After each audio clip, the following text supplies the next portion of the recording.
just to bring something that's of worth that will bless your heart. I'll bring you more than a song, for a song in itself is not what you have required.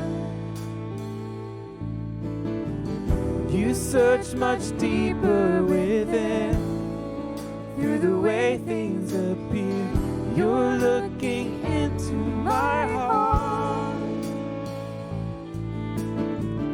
I'm coming back to the heart of worship, and it's all about you. It's all about you, Jesus. I'm sorry, Lord, for the thing I've made it, when it's all about you. It's all about you, Jesus.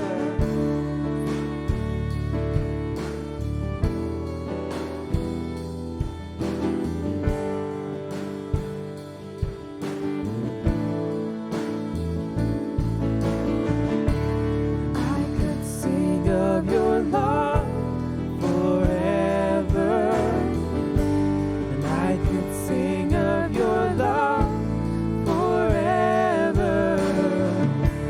I could sing of your love forever, and I could sing of your love forever. King of endless worth, no one could express how much you deserve. Though I'm weak and poor, all I have is yours, every single breath. I'll bring you more than a song, for a song in itself is not what you have required. You search much deeper within, through the way things appear. You're looking into my heart. I'm coming back to the heart of worship, and it's all about you. It's all about you, Jesus. I'm sorry, Lord, for the thing I've made it, when it's all about you. It's all about you, Jesus.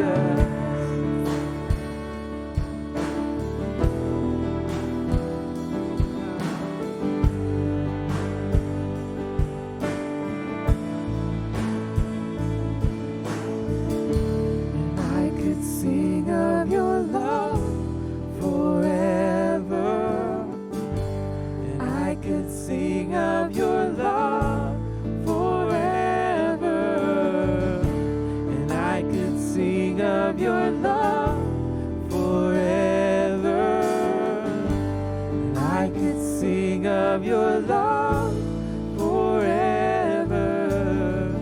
I'm coming back to the heart of worship, and it's all about you. It's all about you, Jesus. I'm sorry, Lord, for the thing I've made it, when it's all about you. It's all about you, Jesus.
to me.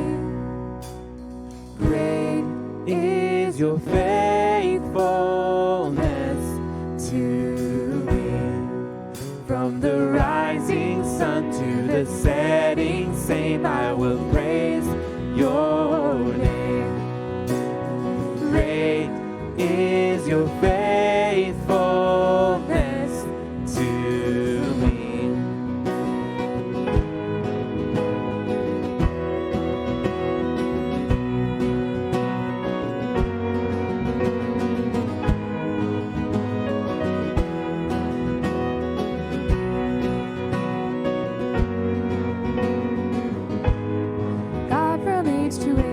Though the earth may pass away, your word remains the same. Yeah, your history can prove there's nothing you can do. Faithful and true.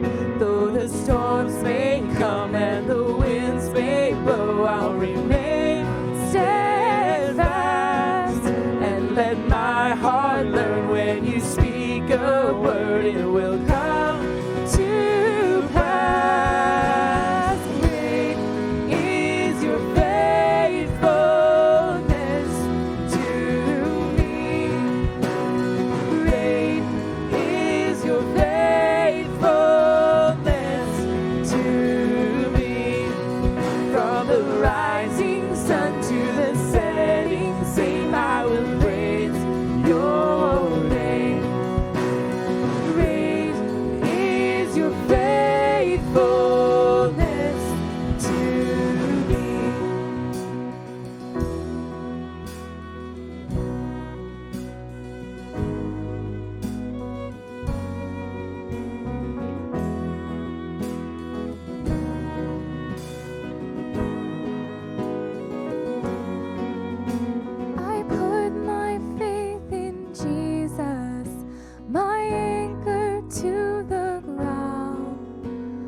I'm grateful that you've chosen to worship God on this Sunday morning or whenever you're watching this recording on demand. And if you're a guest this morning, one of the many people who are finding First Baptist through online worship, I'd love to get to know you and help connect you among the church family. If you're watching this on the church website, just below this video feed is a connection link. If you click on that and fill it out, I will follow up with you, reach out to you with an email or a text. Love to get to know you and help connect you among the supportive First Baptist Church family. We're about to launch in the first 3 weeks of May, the Church in Action journey. Through the first 3 weeks of May, We began with a brochure that was sent in the mail. If you've received it, I hope that you'll read it, or when it comes in the next couple of days. It outlines this journey together, and we'll also have a three-part sermon series the first 3 weeks of May about the church in action. Because throughout the pandemic, now that we've eclipsed a year of the pandemic, our building has been closed, but our hearts have been open to grow in our love for God, in our love for each other, our love for our neighbors. Our heads are being filled with God's truth so that we're not hitting the pause button through the pandemic, but we're growing in Christ. We're growing spiritually through the pandemic and preparing for whatever the next challenge or adversity might be in our lives or in our world. And our hands are busy serving as ministries have flourished throughout the pandemic. Every day of the week, there's all kinds of ministry happening among our church family. And so the church in action now looks to the future with 3 investments that we've been making during the pandemic and into the future. 3 strategic investments. First of all, in our children, in the emerging generation. During the pandemic, while the building has been closed, it's been a perfect time to refurbish the Kids World Center, to help it to be the most attractive environment for our children and for families, for parents to see First Baptist has a passion to invest in the children that God entrusts to us, and also to bring Kids World to all of the state child care codes, to exceed those, to be the safest place for our children, and also to provide learning resources for our children's ministry. Second of the 3 investments is also with the emerging generation, the Hub Youth. The Freedom Cafe has now closed. We're so grateful for the Freedom Cafe that for several years, all of the proceeds have helped to rescue women in different places of the world from human trafficking and help set them free and liberate their lives with a future filled with freedom and hope and the love of Christ. But now with the Freedom Cafe moved out, the Hub is an empty room.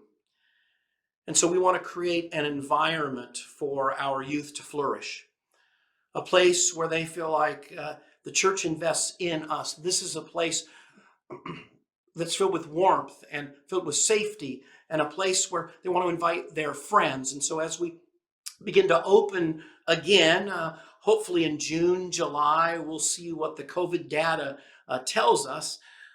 But as we prepare to open, that the youth will have a space that will help them to be prepared to follow Christ for a lifetime, and the resources to help equip them to serve God for a lifetime. And then the third of the strategic investments of such children and youth is online worship. Throughout this pandemic, our church family has invested tremendously and strategically for online worship, from reallocating some of our staff to be able to have a video producer to help put together the seamless worship that we experience online, to all kinds of technical equipment, cameras, and video editing resources to be able to have online worship that we have been experiencing. And we want to continue to push online worship out to our community through a new website, an enhanced social media presence, because the vast majority of people in our world today don't just show up to a church and walk in the front door. The new front door is online worship and social media and through websites. The vast majority of people who are seeking spiritually, the first place that they go is online, and they look under social media and on websites. And we have the opportunity to continue to push out the gospel through worship and through sermons and faith stories and invitations and spiritual resources to help people in our community to be able to taste and see that the Lord is good, to be able to have the new front door, to then be able to connect with them and help reach people with the gospel, along with the growing number of our church family who have expressed that it'll be a while before they come back live to worship because of the vulnerability with COVID. And so be able to have hybrid worship, both in the sanctuary when that time comes, but also online. There's a few verses of scripture that's going to guide this journey the next few weeks as we explore these themes and these investments we're making together. In Psalm 78, we read, "We will tell the next generation the praiseworthy deeds of the Lord." That's a commitment that God calls for his people to make sure to tell the next generation, to do whatever it takes so the emerging generation knows the gospel and is equipped to serve God for a lifetime. And in Matthew 22, Jesus, in the midst of a parable that we'll study a few weeks from now in this sermon series, says, "Go to the street corners and invite anyone you can find." The street corners today are the neighborhoods and the workplaces and the social connections that we have. So we'll be in the next several months having training to help all of us to be ready to engage in spiritual conversations and share the gospel. We also know that the main street corners where people are today is online, to check out spiritually who Jesus is or what their spiritual pathway might be, or to meet needs in a world that's searching for hope in the midst of the pandemic and all of the chaos. And so we want to push out worship and sermons and faith stories and resources to where people are, which is online, people looking for hope. I'm so excited for this journey together. Now, this morning, I'm excited to introduce our speaker, Alycia Wood. Alycia speaks on 3 continents for RZIM Ministries and for the Oxford Center of Apologetics. This will be the 3rd time Alycia's preached at First Baptist, and she's also helped to lead 2 different SALT classes several years ago. She's also precious to us because Alycia invested in the life of our son, Jim. Now, Alycia plays hockey. Matter of fact, for years, she played in a men's hockey league. So don't mess with Alycia, all right? And she was a coach at a Hockey Ministries International camp that our son Jim, who played hockey for Amherst High School, was part of. And she invested in Jim's life spiritually. And a couple of times when she came out to Amherst, she had lunch with us and continued in that discipleship with our son Jim. So I'm so grateful to introduce this morning's speaker, Alycia Wood.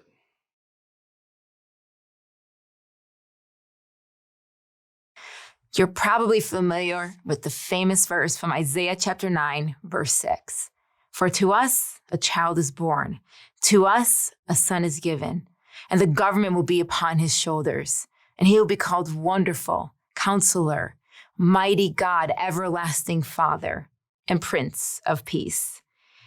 You know, when we read the Bible, we have some amazing advantages here in this particular year or 5 years from now, or even 5 years before. Why? Well, what's really great about reading the Bible now is that we have all of these historical documents that we didn't have 200, 300, 400 years ago. Yeah, they were buried somewhere, or we didn't have them necessarily in our possession. But the vast amount of manuscripts and documentation we have, history, as well as manuscripts, have given us so much wealth of information about the scriptures that we read. But the one disadvantage of having the access that we have is that we tend to read the Bible through the lens of this year, through the lens of our present situation. So in other words, we read the Bible with the life, death, and resurrection of Jesus already laid out for us. And that's great. That's a good thing. But the thing is that for many people in the Bible, that was not their situation. And that's a disadvantage because oftentimes we read passages with where we are reading back into it as opposed to understanding what the person in that situation would have understood. It's kind of like going to a library and picking up a book and starting at chapter 10 and reading until chapter 16 and saying, "Oh, I totally know what this is about because I've read this particular section of the book." But the reality is if you have missed chapters 1 through 9, and in those chapters, you've got context, you've got culture, you've got character development, you have narratives. And if we read the Bible, not just starting with the New Testament forward, but start reading it back from Genesis 1, we actually have a greater understanding of the New Testament. So what I want to do today is help us to take a look at this very familiar passage in Isaiah 9, not necessarily how we would read it going back, looking back into the text, but actually how somebody who was in that day and time, how they would have read it themselves. So in order to do that, we're going to have to take a massive history lesson and first go back to Genesis chapter 12 and 15. In these particular chapters, God makes a covenant with Abraham. And he essentially tells him, you're going to be the father of many nations. All the nations will be blessed through you. Your descendants will be as numerous as the stars. I will give you land and a promised son, who is very important for us to know about. Additionally, in Exodus 19, we see that God makes a covenant with Moses. Now, this is a little bit different covenant. This is what's called the suzerain vassal covenant, which essentially says that as long as Israel remained faithful to God, God would protect them and bless them. But if they turned away from him, they would lose those protections. And then in 2 Samuel chapter 7, we get to the Davidic covenant. And in this particular covenant, David is told many things by God. He's given a divine promise that his dynasty will last forever in Israel. In other words, there's going to be a godly king or a seed from David's bloodline whose kingdom will never end. God is going to build a dynasty through the descendants of David that will last forever. Now, you're probably familiar with the story of David and Bathsheba and that relationship, but out of that relationship comes Solomon. We all know Solomon to be such a wise king, and he was, but he undertook a large amount of building projects, and he used a lot of unpaid labor to do that. And he did this a lot in the northern area of Israel. And people were really obviously not enjoying the fact that they had to build these massive projects that he sanctioned for them to do unpaid. And so there was definitely going to be tension there as a result. But when Solomon dies, his son Rehoboam succeeds him as king of Judah. And he goes up to Israel and he asked if they would support him as king. And they said, you know what, we'll support you as long as you lighten the taxes on us and these labor burdens. Like, can you change that? Well, Rehoboam goes off and he consults with some people and he decides, you know what? I'm not. And so he goes back and tells them their response in the north is to say, you know what? We will not accept you as king. And they chase him out of Israel by killing one of his own men. And so they put Jeroboam to be king of Israel in 931 BC, therefore splitting the nation into two parts. You have Israel in the north with Samaria as the capital, and you have Rehoboam in the south, and you've got this Jerusalem, which is the capital of the southern kingdom. And of course, Jerusalem is where the temple was. So now we've got two separate kingdoms that have split, Israel in the north and Judah in the south. Now, this split was not a very good thing, as you can imagine, for God's people. Number one, it left them very vulnerable. These two nations were not very big. They were about the size of the state of Connecticut, and they were in massive sea and major trade routes. And so you've got Mesopotamia in the northeast, and you got Egypt in the south, and they are strategically located in the middle, and people want that land. And without the protections from God, because they've gone off and done their own thing, they didn't stand a chance. And so in 722 BC, Assyria, the nation of Assyria, Syrian Empire comes and it conquers the northern kingdom. And the way that Assyria conquered places is they would actually bring some of their people into a particular city. So in Samaria, in this case, the capital of the northern kingdom, they would bring their people into Samaria and they would take some of the Samaritans that were living there and they would move them out. What this meant essentially is that the residents in Samaria are no longer the same ones that were there before the empire came in. They're now a mixture.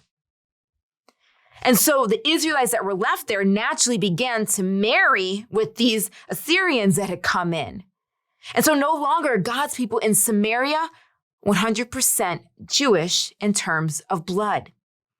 Additionally, some Samaritans began to follow the Jewish God. And so now you have people who are ethnically not Jewish, but are now following Judaism. They are becoming Jews. And so Samaria becomes a place where being a Jew very well means that you may not be in the bloodline of Abraham, Isaac, and Jacob anymore. And so when we get to the New Testament, you see the tension and the aversion that people had to the Samaritans because they were considered half-breeds. They weren't in the pure Jewish bloodline. So now enter Isaiah, right? As we begin the book of Isaiah, we see that he has a message for Judah in the southern kingdom. Now, Judah has seen what has gone on in the north. They see that Assyria has conquered Israel in the north, and they're scared. And Isaiah tells them, guys, I'm sorry, destruction is coming your way. You've allowed oppression to go on for way too long. You have ignored it and not done anything about it. You've also partaken in idolatry, and you've rejected God. And so, well, about 100 plus or so, 150, 60 or so years afterwards, Babylon comes and conquers the southern kingdom of Judah. And in so doing, in 586 BC, Jerusalem, the temple in Jerusalem is destroyed. And now you've got both kingdoms that have been conquered by another kingdom. So at the time of Isaiah 9, they only know that it's coming. It hasn't happened yet. They don't know when it's going to happen, but they know it's their fault.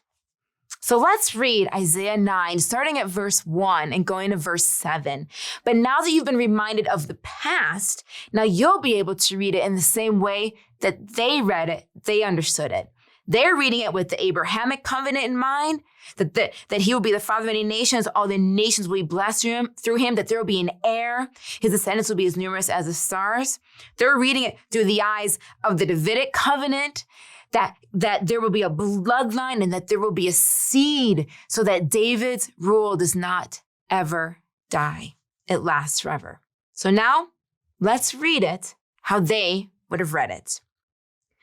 Nevertheless, there will be no more gloom for those who are in distress. In the past, he humbled the land of Zebulun and the land of Naphtali.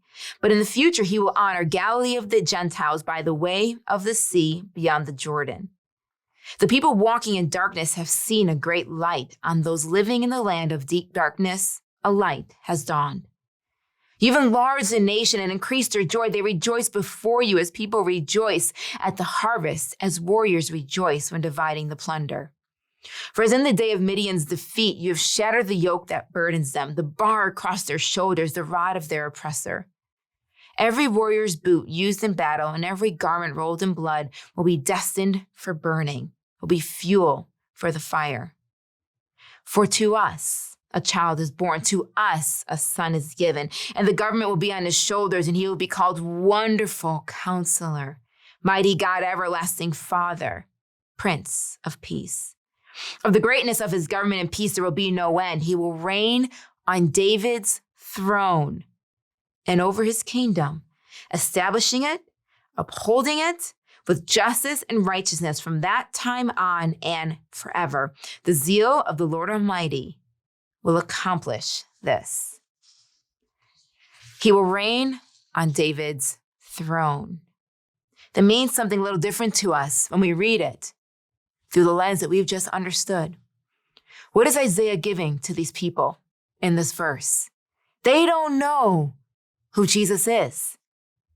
This is hundreds of years before Jesus is born.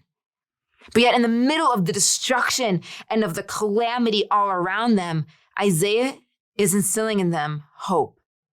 Remember, God made a covenant with Abraham. He'd be the father of many nations. All the nations would be blessed through him. He would have an heir. He would have land. His descendants would be as numerous as the stars. Remember the covenant God made with David, that his throne would last forever. There will be a bloodline and a seed. God remembers his covenant. He remembers his words, and he will not go back on it. So yes, as you look around you, it looks absolutely bleak, and you know destruction is coming your way. But God has made a covenant, so have hope. Now, when they read this, they would accept, okay, there's a leader that's coming. a leader that's going to restore their national sovereignty and free them from whatever empire happens to be ruling over them at the time. And it will be a time of prosperity because they will live in obedience to God, communicating to him through the prophets like they once did. And so this prophecy was going to stick in their minds as they waited for this new king, but they had to wait. But they also didn't realize that they had the wrong idea of the king in mind. And I don't fully blame that for them. See, in times past, there were two clear ways that they knew that this was a particular king that was sent by God. The first way was when it came through the genealogy of Abraham, of Isaac, of Jacob, of David. So if it comes through the genealogy, that's the first step. The second confirmation would be the affirmation of the prophets. So they waited. They waited for these two things. They know that their king had to come whenever that was going to be. Now, let's transport ourselves back into today. The full Bible is complete. It's at our disposal. And so now that we know all that, we can open up to Matthew, the very first book in the New Testament. And when we do that, we read something very interesting in the very first verse, in the very first sentence of the New Testament. In Matthew 1:1, it says, "This is the genealogy of Jesus, the Messiah, the son of David, the son of Abraham." Now, I know many people, and I have to put myself in this boat, look at those genealogies and we're like, oh my goodness, just skip over them. They're really boring. We don't necessarily remember who all the people are anyways. Like, why does Matthew even include this? Now, keep in mind, he's not really looking up for filler. He's not looking to fill space in his papyrus or his scroll or whatever, right? He actually doesn't need to meet a certain word count or a word limit. Matthew is intentional. There's a reason why he puts that in there. Because he wants to establish from the beginning the very first criteria of a new king, that he had to be the genealogy. He had to be in the bloodline. In the very first verse of the New Testament, Matthew does that. But what about the prophet? Remember, they needed two things. And so God confirms the new king with the prophet. And so just fast forward to just a few more chapters to chapter 3 in Matthew. And this is what we're going to read. "In those days, John the Baptist came, preaching in the wilderness of Judea and saying, 'Repent, for the kingdom of heaven is come near.' This is he who was spoken of through the prophet Isaiah. A voice of one calling in the wilderness, 'Prepare the way for the Lord, make straight paths for him.'"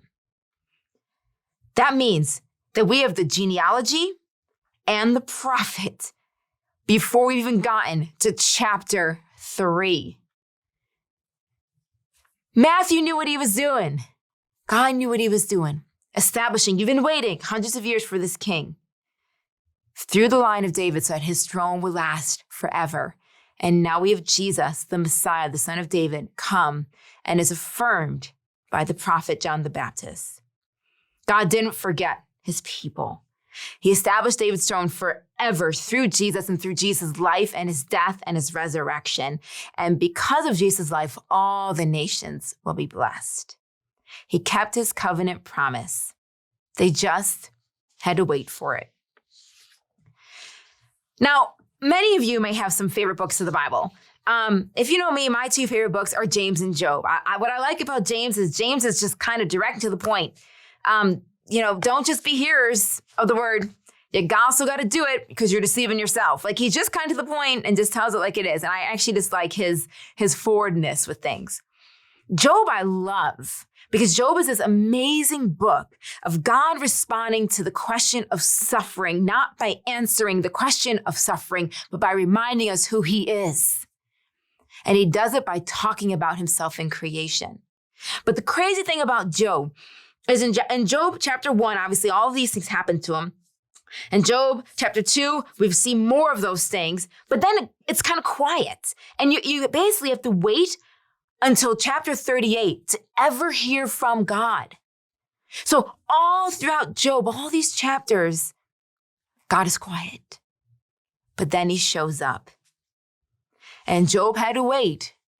And his friends had to wait. And we as readers have to wait and keep reading to get to chapter 38. But he'll come. He will show up if we wait. But my third favorite book is probably one that most people would consider a flyover book in the Old Testament, much like certain states, I guess, in America, or maybe certain countries even in the world, where not many people like to visit it. They just kind of fly over it. And that for me is the book of Lamentations. Now, it isn't necessarily a very exciting book, and many people think it might put them to sleep. But you need to understand that Lamentations was written during the time of the Babylonian exile, okay? So you've got the Assyrians conquered Israel in the north in 722. You got the Babylonians conquered them in the south, conquered Judah and Jerusalem in the south in 586. And so now this is when Lamentations is written during the Babylonian exile. Things were horrible for the people during that time. And I want to read you a bit about what the author says in Lamentations, starting in chapter 2, 11 through 13, and going to verses 20 and 21. He says, "My eyes fail from weeping. I am in torment within. My heart is poured out on the ground because my people are destroyed, because children and infants faint in the streets of the city. They say to their mothers, 'Where is bread and wine?' as they faint like the wounded in the streets of the city, as their lives ebb away in their mothers' arms.